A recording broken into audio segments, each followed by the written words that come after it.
What's good? It's Biscuit. Beat the dude that beat you. Nice to meet you. What are we talking about? What are we talking about? Talking about evil. Evil is something that you know what it is until somebody asks you what it is. There's a quote. I think there's a quote about consciousness. Like, I know what consciousness is until somebody asks me to describe it, right?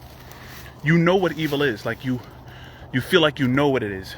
Like, you can bring up tons of different examples of it. But if somebody asked you to define it, what are we talking about? If somebody asked you to define it, how would you define it? Look at this. I'm in an evil bundle of sticks.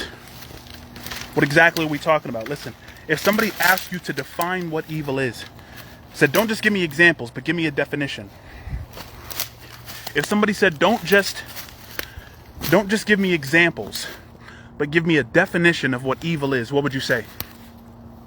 There's some good ones, right? There's some good ones and some bad ones. There's some problematic ones. All of them have problems. All of them have problems, right? Some people would say, listen, evil is the violation of purpose. That's one of the definitions that I like. People say evil is the violation of purpose. But that opens up a hallway. That opens up a hallway full of doors. Sorry, I almost dropped my phone. That opens up way more questions, right? If you say evil is the violation of purpose, okay, then you have to say, okay, well, what's the purpose then? What's the purpose of the universe? If evil is a violation of purpose, what's the purpose of the universe? And then you get into a whole nother dialogue that forgets the topic, which is what is evil? You know, the reason I think it's a good definition, the reason I think it works, is because if there is no purpose to the universe, there's no such thing as evil. You can't say in a purposeless universe, in a universe that has no purpose, you can't say this should be done, this should not be done, right? In a universe that has no purpose. So the violation of purpose is a good definition. Some people say, look, evil is just causing human suffering. Evil is just causing human suffering. I don't think that's a good definition, right? Because look at personal trainers.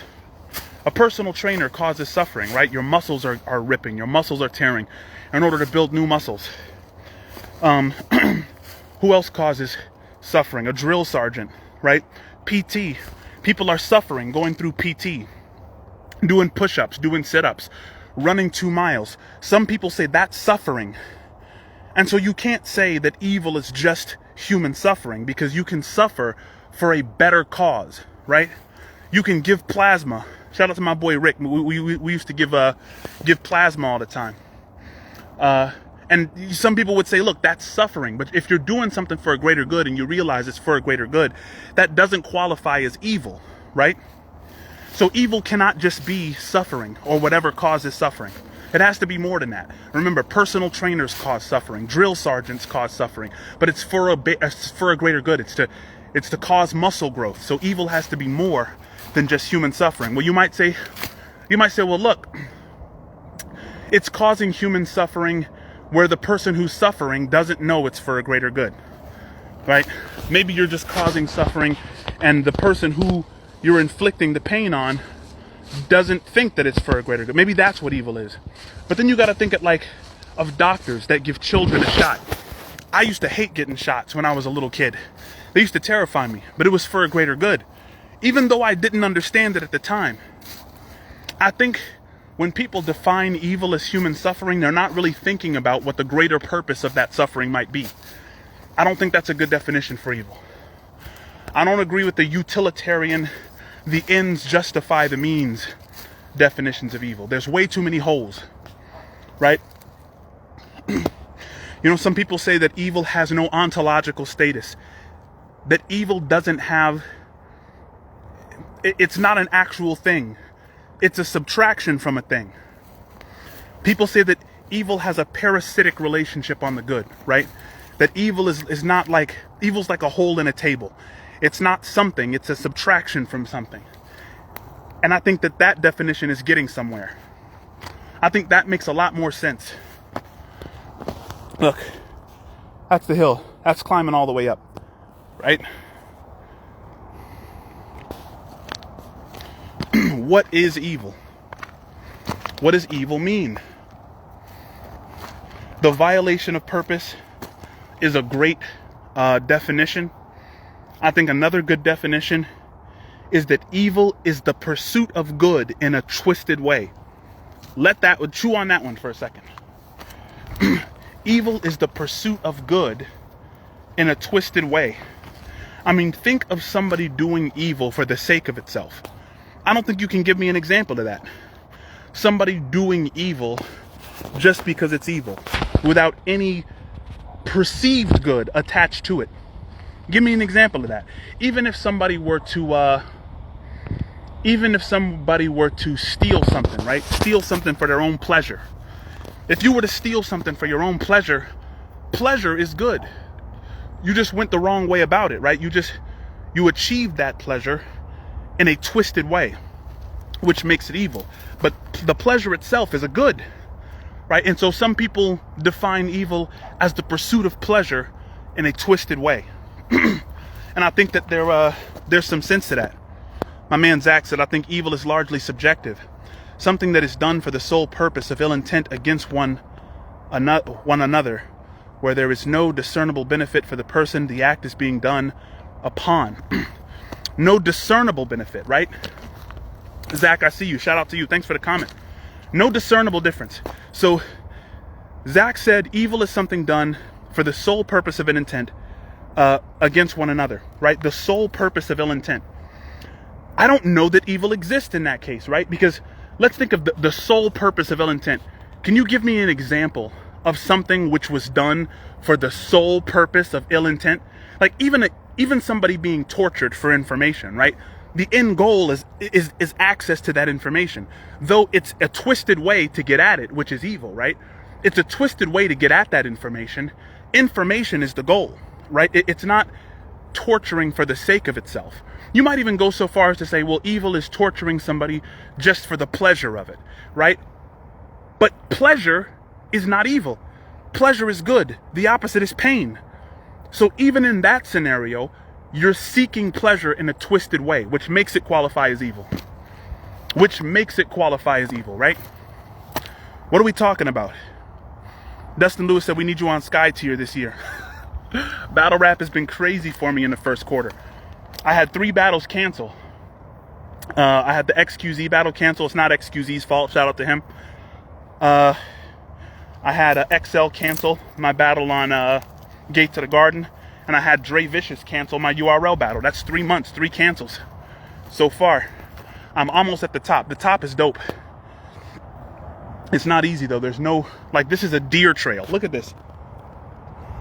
I'm on a deer trail right now. You know what I'm saying? So, like, if I fall down, bro, I'm out of luck. If I fall down, I'm a tumble. Y'all are just gonna see my phone land somewhere. But look, check it out. Check it out. Check it out. Watch this. Watch this. Oh, watch this. Watch this.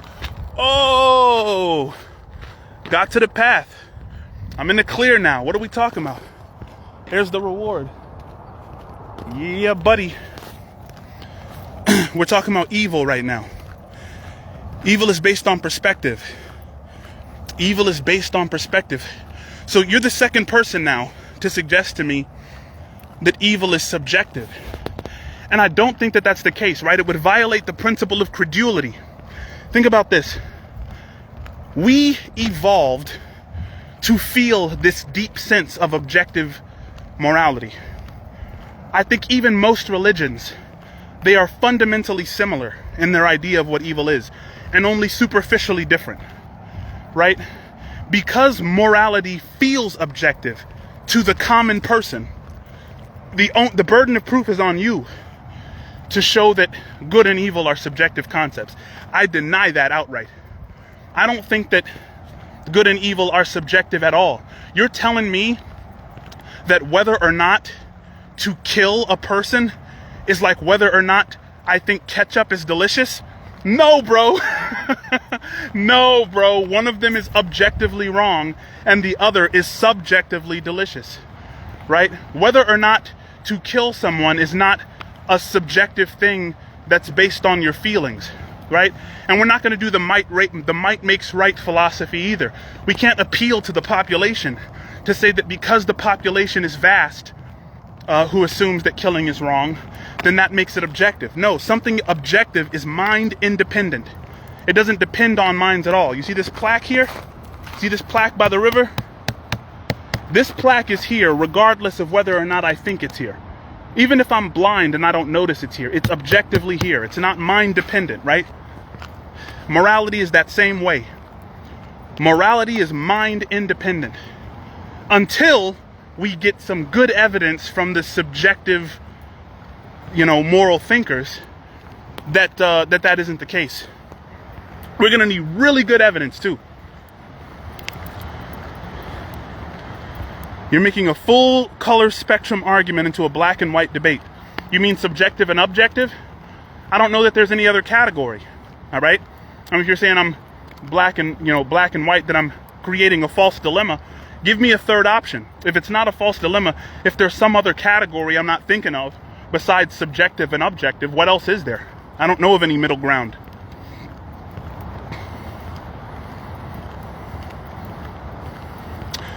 Zach says, so I think it can be boiled down to if a negative act against one another only benefits the person committing the act, it's evil. If it benefits the person the act is committed on, even if they don't know it, it's not evil. I think it can be boiled down to if a negative act against one another only benefits the person committing the act. If it only benefits the person committing the act. But that benefit would be a good, right? So if I steal your wallet, I'm benefited. And you're not. How you guys doing? Right? So if I steal your wallet, I'm benefited. You're not benefited. Having money is good. Having that resource is good. So it's a pursuit of a good in a twisted way. You seem like you're down, Zach, with that definition of evil.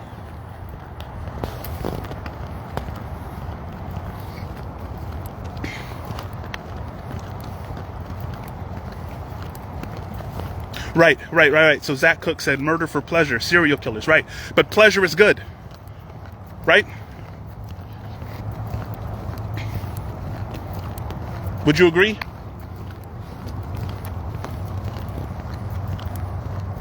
Zach, pleasure is good. The murder is bad, right? So it's the seeking of good in a twisted way. You said murder for pleasure. Pleasure is good. It's the murder that's bad, right? So one definition of evil is the pursuit of good in a twisted way, or a slight-handed or a short-handed way. The pursuit of good in a twisted way. So one idea of evil is that all we can do is pursue good. And what evil is a shortcut in that pursuit. It's a cheating that, it's taking revenge against the human dilemma in a way. But all of it is seeking good. There's no evil that can be done which is not a twisted desire for some good. So even when you said, murder for pleasure, right? Just taking pleasure in murder. You're trying to garner pleasure. Pleasure is a good thing. We would agree. Pleasure is good. It's the murder that's bad. It's you got a twisted way of getting to it. Right?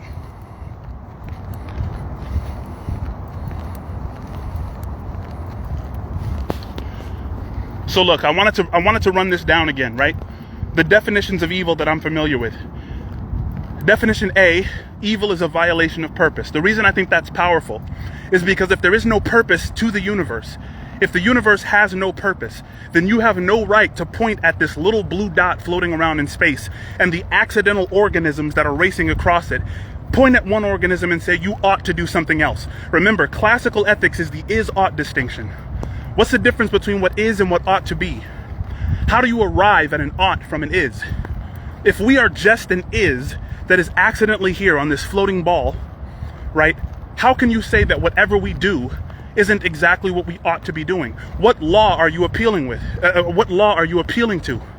Remember, the philosopher Friedrich Nietzsche, who proclaimed God dead, he said, insofar as we believe in moral law, we pass sentence on existence. He was critiquing the atheist. He was saying, look, you have absolutely no right to point at anyone doing anything and say they shouldn't be doing exactly what they're doing. The is-ought distinction, or the is-ought dilemma, is David Hume. That's a Scottish atheist too. Nietzsche was a German atheist. He was an anti-realist. But listen, we need purpose in order to have evil. Evil cannot exist without purpose. Evil is a violation of purpose. If we're all here for no reason, how do you point at the murderer and say he's doing anything wrong? He's dancing to the music of his DNA. What are you talking about? What are you talking about, buddy? How can you say that someone is evil if they're obeying their brain chemistry? Right? Aren't we all biochemical machines? You can't have your cake and eat it too. It's about coherence and correspondence. Questions are origin, meaning, morality, and destiny. If our origin is a grand mistake, if we have no purpose here, then how do you get morality out of that? What are we talking about exactly? What are we talking about? Zach says it can be argued that every act ever committed by a human is ultimately done for the purpose of pursuing pleasure in some form. Absolutely. Absolutely. And I don't think pleasure is the only end. I don't think pleasure is the only goal. There's erotomania, which is the pursuit of pleasure above everything else or by any means necessary. There's also megalomania, the pursuit of power, right? By any means necessary. So if you pursue power by any means necessary, you're a megalomaniac. If you pursue pleasure by any means necessary, you're an erotomaniac. I think Nietzsche would have said that if you pretend that the universe has meaning, even though it clearly doesn't, according to his philosophy, that's an act of hubris, right? If you pretend that there are moral laws in the universe, even though you don't believe there is a God, that is an act of hubris. Nietzsche would say that you're a coward. You're cowering from the chaos that is the universe. You're cowering away from the chaos in pursuit of some meaning that you're making up. Right? Nietzsche was an existentialist, like Soren Kierkegaard. Existentialism, meaning existence precedes essence. You exist first, then you make up your meaning. I don't believe that's the case because I see meaning in this. I think that's full of meaning. I think it's full of meaning. I do. I think the universe is essentially a giant computer. It's a bit flipping system. Of course there's a cause. What are you talking about? Of course there's an agent. Of course there's some intelligence that's responsible for this. Are you nuts? Are you mad? Nietzsche was wrong. He was brilliant, but he was wrong. What are we talking about, boy? My man Stewie Newton is up in here. Corby says, our brains explain so much. He says, greater human mentality isn't being considered here, bruh. Our brains explain so much. So evil is subjective, objective. Yeah, I'm not sure what you mean. Our brains explain so much. I don't know what that means. I don't know what that means. Are you suggesting that consciousness is emergent from brain states? I don't buy that either, bro. I think that we are in consciousness. I think consciousness is fundamental. If you have proof that consciousness is emergent from brain states, then send me the link, bro. I'd be happy to look at the link. I think neurophysiologists have been studying the brain for a very, very, very long time. I think that the biological nature of consciousness is one of the most difficult questions in all of science, right next to what is the universe made out of, right? Because of dark matter. When you look at scientific magazines, when you look at what they ask scientists and the scientists say is the most difficult thing to explain in science, the most difficult unanswered questions in science, the top two are always the biological nature of consciousness and what is the universe made of. Because of dark matter. Because we don't know what dark energy is exactly. Right? So these aren't easy questions at all. Right? We can't blame the brain on things that we don't understand. Dimitri Forte said, what about the duality of dual consciousness? Are you talking about, like a corpus callosotomy where the corpus callosum is split and it appears that someone has a dual personality? I don't know if that's what you're talking about. I don't want to go into a rabbit hole if not. But that is a very, very freaky phenomenon. Good morning. Good day. You too. Zach says the brain is an antenna for consciousness. That's interesting. That's interesting. I don't know. I mean, because when you look at idealists, I'm an idealist, right? There are idealists, there are dualists, and there are what I would say materialists, right? With respect to the how consciousness interacts with the brain. There are dualists, there are idealists, and there are materialists. And all three of them believe that there is some connection to brain states and mental states. As do I. I'm not arrogant enough to assume that I know what that connection is fundamentally. Neither do the neurophysiologists, neither do the neurosurgeons. That's called the hard problem of consciousness, which is probably the oldest dilemma in all of philosophy and science. Is what is the biological nature of consciousness? No one knows. No one knows, boy. No one knows. I don't know if they'll figure it out or not. But listen, I was getting off track. I'm on the trail now. I was getting off track. I want to lay down the definitions of evil that I'm familiar with. Evil is the violation of purpose.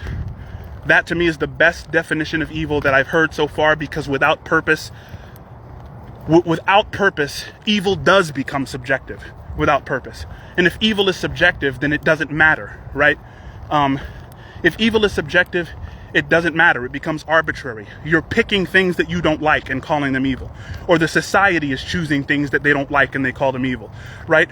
The Nazis in the 1930s picked the Jews and called them evil. You see how arbitrary that is? You see how that's not headed in any direction? When you call someone evil, you're using a comparative term, which instantiates a superlative. If you're using comparative terms, you need a superlative to make sense of that comparative term. You call me evil, you better have some idea of what true righteousness is. If you're calling me a good person, it's another comparative term. You better have some idea of true north. Right? This is why Nietzsche assumed it made no sense for atheists to be talking about morals. What are we talking about, buddy? Huh? These are facts. So listen, not to get off track. That's the first definition. But then there are people who say, look, evil is human suffering. Evil is the conscious attempt to create human suffering. And the reason we get into the weeds when we take that definition of evil is because human suffering is just a part of our condition. Suffering is a revelation of our vulnerability. How then is there not some good plugged into that definition? Suffering is a revelation of our vulnerability, and we are truly vulnerable. We are finite beings that are beset with the infinite all around us. Right? To intentionally create human suffering, right? A personal trainer intends to create suffering in order to build your muscles. A drill sergeant intends to create suffering when you run your drills, when you do boot camp, right? But it's for a good end. So how do you know that evil is just human suffering? Suffering is the human condition. That can't be a good definition of evil. It doesn't work on so many levels. And then somebody in the chat said, well, evil is, creating human suffering just for your own pleasure. Right, but pleasure is a good. I understand that you can twist your pursuit of pleasure, right? And I agree that that's evil. That you can pursue good in a twisted way, right? But how can you say that something is evil when the goal is good? Right? And so for me, the violation of purpose is the best definition of evil, followed closely by the twisted pursuit of some good. Right? We were built to recognize and pursue the good.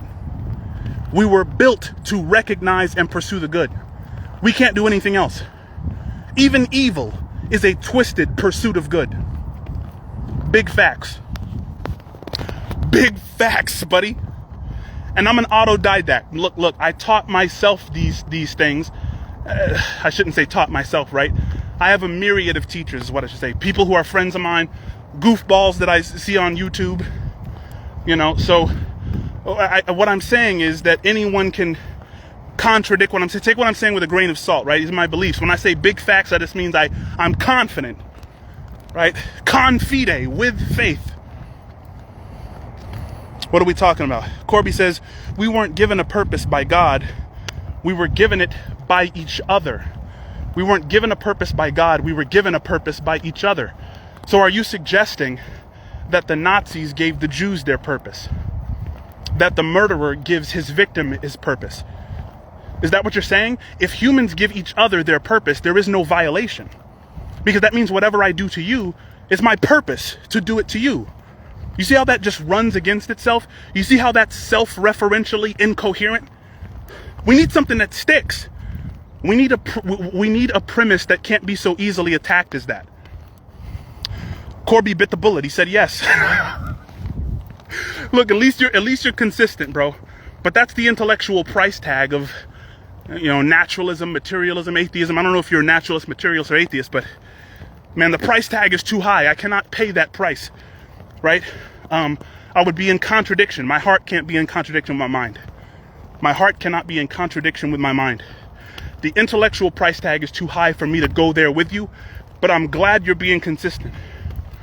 I mean, I wonder if that kind of belief system is practical. Which is to say, I wonder if you can keep living like that when you're off of this live. You know? But yeah, I cannot pay that price tag, my guy. Look, I'm almost home. I just wanted to talk about evil. So at this point, unless the definition changes, and definitely have a conversation with me, I'm going to post this on YouTube. I'm going to post a link to my YouTube. Evil is the violation of purpose, and we have to search for the purpose of the universe in order to figure out what evil is, in order to figure out what good is. If there's no purpose to the universe, then your desire to help is just as meaningless as my desire to harm, or the perpetrator's desire to harm, right? So unless I get a better definition of evil, then I'm running with the violation of purpose, followed closely by the pursuit of good in a twisted way, right? And I'm out. I appreciate y'all.